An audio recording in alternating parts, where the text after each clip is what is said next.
Morning. मैं हूँ आपके साथ शेषा अध्वर्यु और अगले 1 घंटे में हम आपको बताएंगे ग्लोबल बाजारों से किस तरह के संकेत निकल कर आ रहे हैं।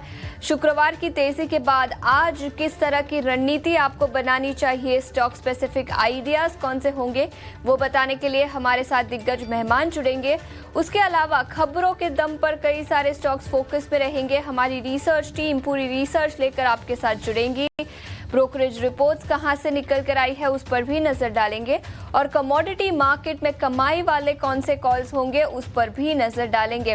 तो बने रहिए हमारे साथ। अगले 1 घंटे में पावर पैक लाइनअप हम आपके लिए लेकर आएंगे और आज के सत्र के लिए पूरी तरह से आपको तैयार भी करेंगे।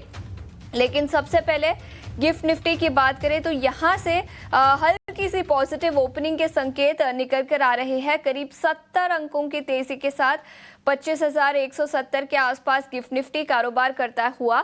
याद रखिए शुक्रवार के सत्र में रिजर्व बैंक ऑफ इंडिया का जो आउटकम आया एमपीसी मॉनेटरी पॉलिसी कमेटी की मीटिंग का, उसके बाद अच्छा खासा उछाल दिखा। निफ्टी 25,000 के पार बंद होता हुआ नजर आया था।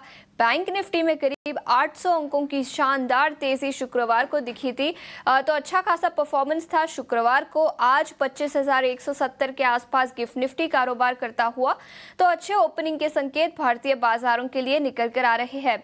आज के सत्र के लिए किस तरह की रणनीति बनानी चाहिए उस पर विस्तार में चर्चा करेंगे, लेकिन सबसे पहले ग्लोबल बाजारों से किस तरह के संकेत हैं उस पर नजर डाल लेते हैं।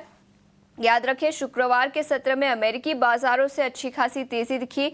नॉन फार्म पेरोल्स का डेटा आया जो काफी अच्छा था, जिसके चलते सभी अमेरिकी इंडिसेस हरे निशान में बंद हुए। और इसके अलावा अमेरिका और चीन के बीच ट्रेड डील की भी बातचीत हो रही है, तो कई सारे पॉजिटिव डेवलपमेंट्स जिसके चलते यहाँ पर तेजी दिखी। लेकिन और कौन से बड़े ट्रिगर्स थे और आज सुबह अमेरिकी फ्यूचर्स में किस तरह का एक्शन दिखा है, पूरी डिटेल्स के साथ अब हमारे साथ अभिषेक जुड़ चुके हैं। अभिषेक, गुड मॉर्निंग। शुक्रवार को तेजी, लेकिन आज अमेरिकी फ्यूचर्स में सुबह हल्की सी सुस्ती निकल कर आई है।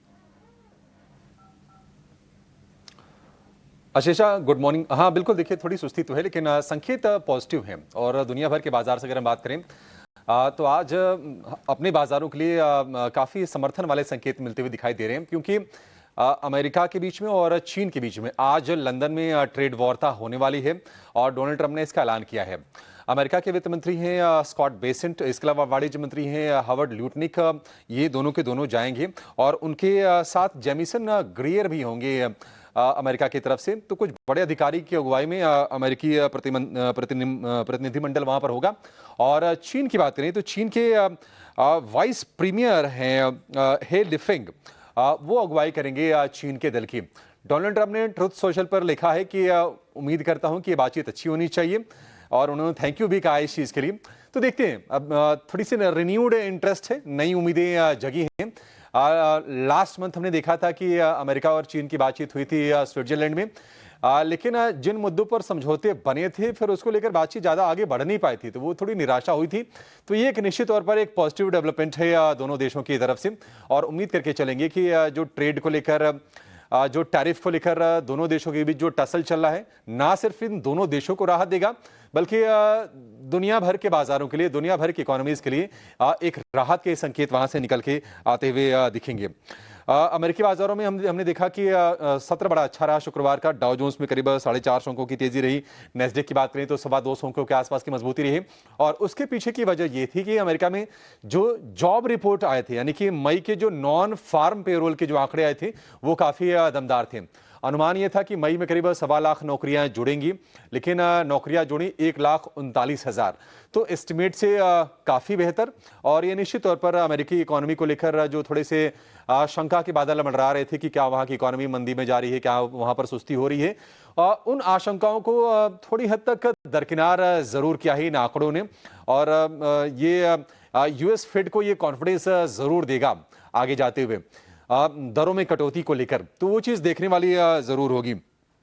अमेरिका में अगर हम बेरोजगारी दर की बात करें तो यह आंकड़ा 4.2% पर है, इसमें कोई ज़्यादा बदलाव हुआ नहीं है, ये जस का तस है। लेकिन हमने देखा था कि गुरुवार के सत्र में टेस्ला के शेयर में 14% के आसपास की भारी भरकम गिरावट आई थी, क्योंकि अमेरिकी राष्ट्रपति डोनाल्ड ट्रंप और टेस्ला के सीईओ इलॉन मस्क के बीच में जो रिश्ते हैं लगातार वो तल्ख कड़वे होते जा रहे हैं। एक ज़माने में बड़ी अच्छी दोस्ती थी, लेकिन वो सारी चीज़ें अब पुराने दौर की बातचीत हो रही है। ट्रंप ने तो ये भी धमकी दे दी थी कि वो मस्क की जो भी कंपनीज़ हैं, उनके लिए सब्सिडीज़ में वो कटौती कर देंगे और जो सरकारी ठेके उनको जो मिले हुए हैं, उसको वो ख़त्म कर देंगे। और उसके बाद ये चीज़ें थोड़ी-सी गर्म हो रही थी, लेकिन टेस्ला में थोड़ी रिकवरी आई है, 3% के आसपास की रिकवरी है। इसके अलावा अगर हम देखेंगे तो बाकी के जो आईटी शेयर हैं, एनवीडिया है, मेटा, माइक्रोसॉफ्ट, वहाँ पर भी तेज़ी के साथ ही कारोबार हुआ है। अब 17 और 18 जून को एफओएमसी की पॉलिसी मीट है। 18 तारीख को यूएस फेड पॉलिसी दरों पर फैसला लेगा। तो अमेरिका में धीरे धीरे फोकस अब उस पर शिफ्ट होता हुआ नजर आएगा। बामुश्किल यहाँ से कितने अब 9 दिन दूर रह गए। आज 9 तारीख है और 18 तारीख को अमेरिका में पॉलिसी आएगी। अगर हम पिछले हफ्ते की बात करें तो डॉ में नेट करीब 1.25% के आसपास की तेजी रही और नेस्डेक की बात करें तो वहां पर 2.25% के आसपास की तेजी रही। एशिया में जो अभी बाजार खुले हैं, निकेई में करीब करीब हम देख रहे हैं कि दूसरे सत्र में मजबूती है और 350 अंक ऊपर कारोबार हो रहा है। और कोरिया के बाजार में जब से वहां पर नए राष्ट्रपति ने कमान संभाली है, वहां के बाजार चौतरफा तेजी दिखा रहे हैं। और आज भी हम देख रहे हैं कि करीब 1.5% की मजबूती पर कारोबार हो रहा है।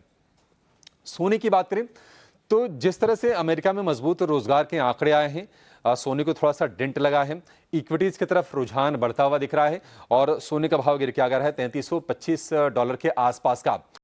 अमेरिका और चीन के बीच में जो बातचीत होने वाली है तो उम्मीदें ये जगी हैं कि अब धीरे धीरे ग्लोबल डिमांड भी मजबूत होगी।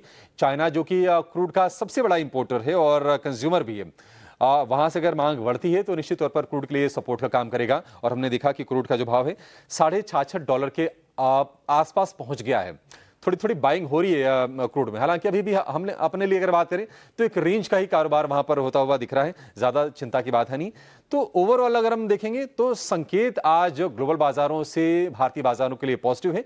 और जिस तरह से पॉलिसी आई, पूरा का पूरा मूड हरा किया शुक्रवार के दिन में।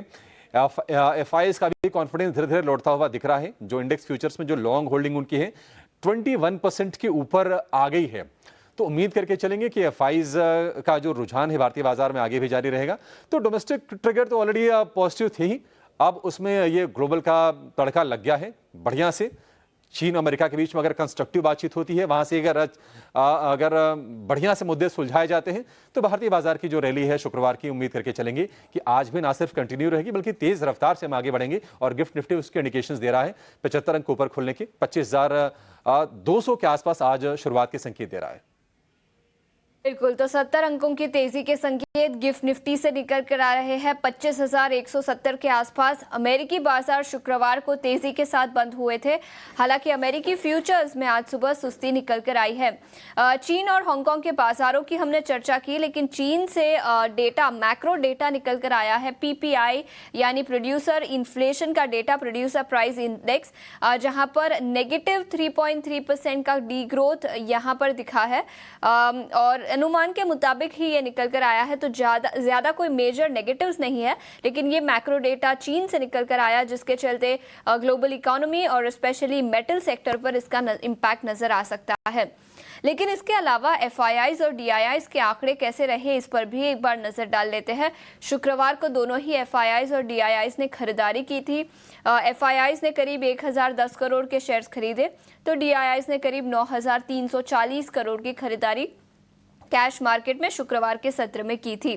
इंडेक्स फ्यूचर्स में करीब 2450 करोड़ की खरीदारी दिखी। इंडेक्स ऑप्शंस में करीब 780 करोड़ की बिकवाली। स्टॉक फ्यूचर्स में 3826 करोड़ की खरीदारी और स्टॉक ऑप्शंस में करीब 1819 करोड़ की बिकवाली शुक्रवार के सत्र में दिखी थी। तो ये एफआईआईज और डीआईआईज के आंकड़े हमने आपके सामने रखे। याद रखें, गुरुवार के सत्र में बिकवाली दिखी थी डीआईआईज की, लेकिन वो ट्रेंड रिवर्स होता हुआ नजर आया और शुक्रवार को फिर एक बार पॉजिटिव फिगर निकल कर आया। इसके अलावा एफएनओ बैन में आज के सत्र में कई सारे स्टॉक्स रहेंगे, उन पर भी एक बार नजर डाल लेते हैं। याद रखें, पिछले कुछ दिनों से कई स्टॉक्स हैं। Aditya Birla Fashion and Retail, Chambal Fertilisers, Hindustan Copper और मन्नपुरम फाइनेंस। इनमें से कुछ स्टॉक्स ऑलरेडी एफएनओ बैन में थे, लेकिन आज कुछ एडिशंस किए गए हैं और हिंदुस्तान कॉपर इस स्टॉक को ऐड किया गया है। तो ये 4 स्टॉक्स एफएनओ बैन के दम पर आज फोकस में रहेंगे। लेकिन शुक्रवार की तेजी के बाद आज मार्केट में आपको किस तरह से पोजीशन करना चाहिए, कौन से स्टॉक स्पेसिफिक आइडियाज होंगे जहां से आपको कमाई वाले मौके बनेंगे, ये बताने के लिए अब हमारे साथ जेएम फाइनेंशियल सर्विसेज के अक्षय भागवत जुड़ चुके हैं। अक्षय जी, गुड मॉर्निंग और बहुत बहुत शुक्रिया समय निकालकर ईटी नाउ स्वदेश पर जुड़ने के लिए। सबसे पहले इंडेक्स लेवल से ही शुरुआत करेंगे। शुक्रवार को 25,000 के पार निफ्टी बंद होता हुआ नजर आया। 800 अंकों की तेजी निफ्टी बैंक पर दिखी। आज फिर एक बार पॉजिटिव ओपनिंग के संकेत। तो ऐसे में इंडेक्स लेवल पर आपकी किस तरह की रणनीति होगी?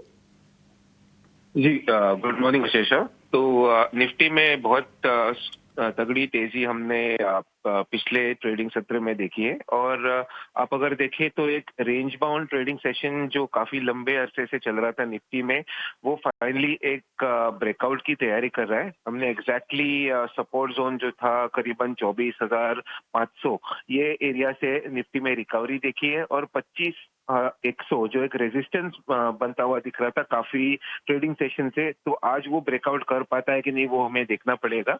कुल मिला के ये जो रेंज बाउंड दौर चल रहा था मार्केट में, उसमें एफआईआईस की काफी शॉर्ट पोजीशनिंग थी, तो अगर शॉर्ट कवरिंग होगी तो ब्रेकआउट भी काफी स्ट्रांग होने की उम्मीद कर रहे हैं। तो लेवल वाइज 25,100 ये एक क्रूशियल रेजिस्टेंस जोन रहेगा। हम उसके आसपास ही ओपन हो रहे हैं आज, गिफ्ट निफ्टी जो संकेत दे रहा है। और अगर पहले आधे घंटे में ये ब्रेकआउट हो और मार्केट सस्टेन करे तो आप 25,300 या 25,350 ये ट्रेडिंग टारगेट्स इंट्राडे के लिए रख सकते हैं और पोजिशनली 25,500 से 25,700 ये 2 टारगेट्स निफ्टी में खुल जाएंगे। सपोर्ट बनेगा अभी 24,900 का। क्या तो ये नजरिया इंडेक्स लेवल पर, लेकिन अक्षय जी कोई स्टॉक स्पेसिफिक आइडियाज होंगे वैसे स्टॉक जहां पर आज कमाई के मौके बन सकते हैं हमारे दर्शकों के लिए? जी, तो आपको रिलायंस इंडस्ट्रीज पे को वॉचलिस्ट में रखिए बाइंग करके। रिलायंस इंडस्ट्रीज का ब्रॉडर टेक्निकल सेटअप काफी मजबूत है, लॉन्ग एडिशंस भी हमने देखा है और पिछले ट्रेडिंग सत्र में अच्छी इंट्राडे रिकवरी हमने रिलायंस में देखी। तो 1424 ये आपको लॉन्ग ट्रेड में स्टॉप लॉस बनाना है और ऊपर में 1472 और 1491 ये 2 टारगेट एरिया के लिए रिलायंस को बाय करना है। ठीक है, तो रिलायंस इंडस्ट्रीज पर खरीदारी की राय 1424 के स्टॉप लॉस के साथ 1472 से 1491 तक के लेवल्स यहां पर नजर आ सकते हैं। तो रिलायंस इंडस्ट्रीज पर खरीदारी की राय। लेकिन अक्षय जी और एक सवाल पूछना चाहूंगी रियल एस्टेट सेक्टर को लेकर। शुक्रवार को रिजर्व बैंक ऑफ इंडिया का जो डिसीजन आया उसके बाद अच्छी खासी तेजी रियल एस्टेट सेक्टर में दिखी।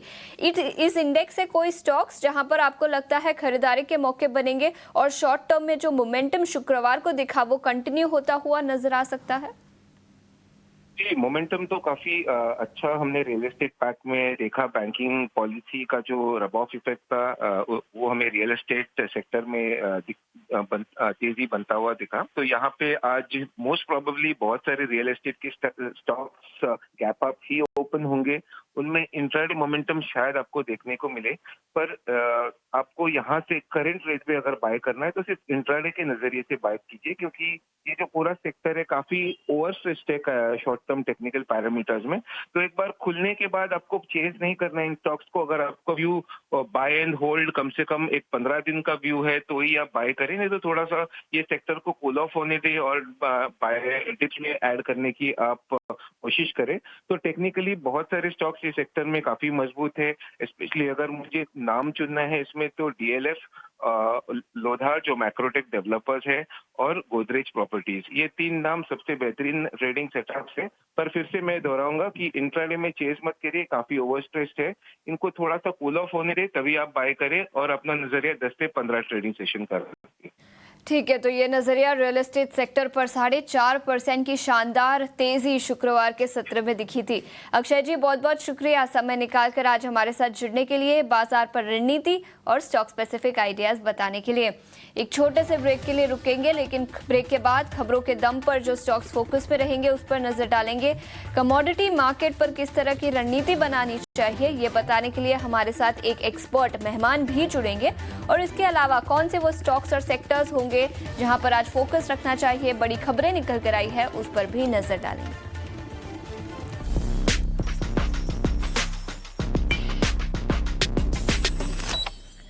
ब्रेक के बाद स्वागत है आपका। गिफ्ट निफ्टी से 70 अंकों की तेजी के संकेत, लेकिन ऐसे में इंडिविजुअल कई सारे स्टॉक्स आज फोकस में रहेंगे खबरों के दम पर। कौन से वो स्टॉक्स है, पूरी डिटेल्स के साथ अब हमारे साथ शरद जुड़ चुके हैं। शरद, गुड मॉर्निंग। बताएं, कई सारे रेगुलेटरी चेंजेस हुए हैं कई सेक्टर्स में और कई सारी खबरें भी निकल कर आई है। जी बिल्कुल। सबसे पहले बात करें तो ऑफ कोर्स एमएफआई स्पेस है, जैसे हुआ बंधन बैंक हुआ या मुथूट माइक्रो फाइनेंस, जिनका हाई एमएफआई एक्सपोजर है, इन सारे स्टॉक्स पे नज़र रखिएगा। आरबीआई ने जो क्वालिफाइंग एसेट का थ्रेशोल्ड है उसको गिरा दिया है, 75% से 60% कर दिया एनबीएफसी एमएफआई के लेके। इसके लिए स्टॉक के लिए जो है पॉजिटिव रहेगा पूरे सेक्टर के लिए, खास करके एमएफआई एक्सपोजर जिनका ज़्यादा है, क्योंकि अब वो ज़्यादा पोर्टफोलियो जो है अपने माइक्रो फाइनेंस लोन्स में वो एलोकेट कर सकते हैं। तो ये ऑफकोर्स एक अच्छा मोमेंटम है। और थोड़े दिन पहले जो थी रेट कट भी आई 50 बिप्स का, तो वो भी जो है आपके एनबीएफसीज को सपोर्ट करेगा। दालमिया भारत, अंबुजा, ये सारे जो सीमेंट स्टॉक्स है, खास करके जो वेस्ट बंगाल में जिनका एक्सपोजर ज़्यादा है, वहाँ पे पश्चिम बंगाल ने जो इंसेंटिव्स वापस ले लिए हैं, तो इन स्टॉक्स के लिए नेगेटिव रिएक्शन देखने मिलेगा। टाटा स्टील एनुअल रिपोर्ट आई है, लार्जली न्यूट्रल रहा है, थोड़ा सा नेगेटिव भी व्यूज़ है। कैपेक्स जो है 15,000 करोड़ का टारगेट है और यूके ऑपरेशन जुलाई से शुरू होने वाली है, लेकिन उन्होंने कहा है कि जो एक्सपोर्ट्स है वो अभी भी रिस्क में है यूके यूएस के ट्रेड पैक्ट को लेकर। तो ऑफकोर्स अनिश्चितताएं जो एक्सपोर्ट रिलेटेड बिजनेस है उसमें अभी भी बने हुए हैं। एमसीएक्स के लिए पॉजिटिव न्यूज़ है, सेबी अप्रूवल आई है इलेक्ट्रिसिटी डेरिवेटिव्स को लॉन्च करने के लिए, तो इन स्टॉक पे थोड़ी मोमेंटम आ सकती है। इन्फोसिस की बात करें तो लगभग 32,000 का जीएसटी केस का क्लोज जो है ख़त्म हो चुका है, तो ये स्टॉक के लिए पॉजिटिव रहेगा। गार्डन रीच में बहुत एमओयूज आ रहे हैं डेनमार्क और स्वीडन के कंपनीज के साथ, जो है अलग अलग प्रोडक्ट्स को लेके, प्रोपल्शन को लेके, वेसल्स के लेके जो है ये एमओयू साइन किए जा रहे हैं। और आज भारतीय नेवी जो है पहली बार कमीशन करने वाला anti submarine warfare shallow water craft, तो ये भी जो है कंपनी ने ही बनाया, तो गार्डन रीच पे नज़र रखिएगा। आज बजाज फाइनेंस रिकॉर्ड डेट है बोनस और शेयर विभाजन का, यानी कि शेयर स्प्लिट, और वो दिन है 16 जून, तो ये एक इम्पॉर्टेंट नंबर है। और आखिर में tyre stocks, Piramal pharma, pi industries, chemical वाले बहुत सारे स्टॉक्स जो टायर इकोसिस्टम के, उनको आज फ़ायदा रहने वाला है। और ये इसलिए क्योंकि गवर्नमेंट ने नई एंटी डंपिंग ड्यूटी लगाई है विटामिन और रबर केमिकल इंपोर्ट्स में चाइना, जापान और यूरोपियन यूनियन के अगेंस्ट, तो इसके लिए जो है इन स्टॉक्स के लिए पॉजिटिव रहेगा। बिल्कुल, तो कई सारे स्टॉक्स आज के सत्र में फोकस में रहेंगे। टाटा स्टील, इसके अलावा कई सारे जो कंपनियां और सेक्टर्स रबर इंपोर्ट्स करती है उस सेक्टर पर भी नजर रहेगी। यहां पर कुछ रेगुलेटरी चेंजेस हुए हैं जिसके चलते एमएफआई सेक्टर के स्टॉक्स भी फोकस में रहेंगे। शरद, शुक्रिया पूरी डिटेल्स के साथ हमारे साथ जुड़ने के लिए। गार्डन रीच शिप बिल्डर्स की भी शरद ने बात की थी और उसी सेक्टर से एक बड़ी खबर निकल कर आई है, सुपर एक्सक्लूसिव। ईटी नाउ स्वदेश प्रकाश प्रियदर्शी हमारे साथ जुड़ चुके हैं एक बड़ी खबर के साथ। देखिए, डिफेंस सेक्टर के लिए काफ़ी पॉजिटिव डेवलपमेंट है। जो जानकारी हमें मिल रही है उसके हिसाब से सरकार जल्द ही नए डिफेंस इंडस्ट्रियल कॉरिडोर्स को मंजूरी दे सकती है। सूत्र हमें बता रहे हैं कि इन प्रस्तावों पर काफ़ी गंभीरता से विचार किया जा रहा है, जिसमें 2 से 3 नए डिफेंस इंडस्ट्रियल कॉरिडोर्स को मंजूरी दी जा सकती है। सूत्र हमें बता रहे हैं कि डिफेंस मिनिस्ट्री जो है ऐसे प्रस्तावों पर काम करने की शुरुआत कर चुका है, जिसमें कुछ राज्यों में न्यू डिफेंस इंडस्ट्रियल कॉरिडोर्स की मंजूरी दी जाएगी। शुरुआती प्रस्तावों के हिसाब से आंध्र प्रदेश, तेलंगाना, महाराष्ट्र और असम जैसे जो राज्य हैं उनके प्रस्तावों पर विचार किया जा रहा है। काफ़ी सिग्निफिकेंट डेवलपमेंट है, क्योंकि सरकार ये चाहती है कि डिफेंस सेक्टर में आत्मनिर्भर बना जाए, और उस दिशा में देखें तो नए डिफेंस इंडस्ट्रियल कॉरिडोर्स की भूमिका काफ़ी अहम साबित हो सकती है। अभी देश में 2 नोटिफाइड डिफेंस इंडस्ट्रियल कॉरिडोर्स हैं, जिसमें एक तमिलनाडु में है और दूसरा उत्तर प्रदेश में है। अब कई राज्य ये चाहते हैं कि उनके यहाँ भी डिफेंस कॉरिडोर्स बने, और उन प्रस्तावों पर विचार किया जा रहा है। तमाम तरह के इंसेंटिव्स दिए जा सकते हैं कंपनीज़ को डिज़ाइन, मैन्युफैक्चरिंग जैसे जो इक्विपमेंट्स की डिज़ाइन और मैन्युफैक्चरिंग के लिए, और तमाम तरह की इक्विपमेंट्स की मैन्युफैक्चरिंग हो सकती है, जिसमें missile systems, EVs, aerospace components, drones, radar system जो है उसकी मैन्युफैक्चरिंग को नई रफ्तार मिलेगी। काफ़ी सिग्निफिकेंट डेवलपमेंट है, क्योंकि सरकार अगले 4 सालों के दौरान डिफेंस प्रोडक्शन की बात करें 3 लाख करोड़ रुपए के आंकड़े को पार करना चाहती है। उसी तरीके से डिफेंस इक्विपमेंट्स के एक्सपोर्ट पर भी काफ़ी फोकस किया जा रहा है। उसको कॉन्टेक्स्ट में अगर आप देखें तो जो न्यू डिफेंस कॉरिडोर्स हैं उनकी भूमिका काफ़ी अहम साबित हो सकती है। डिफेंस सेक्टर पर खास फोकस रहेगा हमारा। याद रखिए, ऑपरेशन सिंदूर के बाद इन एनी केस पूरा सेक्टर फोकस में रहा है। अच्छे खासे गेन्स इस सेक्टर ने दिए हैं और अब ये बड़ी खबर निकल कर आई है ET Now स्वदेश एक्सक्लूसिव, जिसके चलते पूरे सेक्टर पर नजर रहेगी। एक छोटे से ब्रेक के लिए रुकेंगे, लेकिन ब्रेक के बाद कमोडिटी मार्केट में किस तरह के ट्रेडिंग कॉल्स बनाने चाहिए उस पर नजर डालेंगे। बने रहिए हमारे साथ।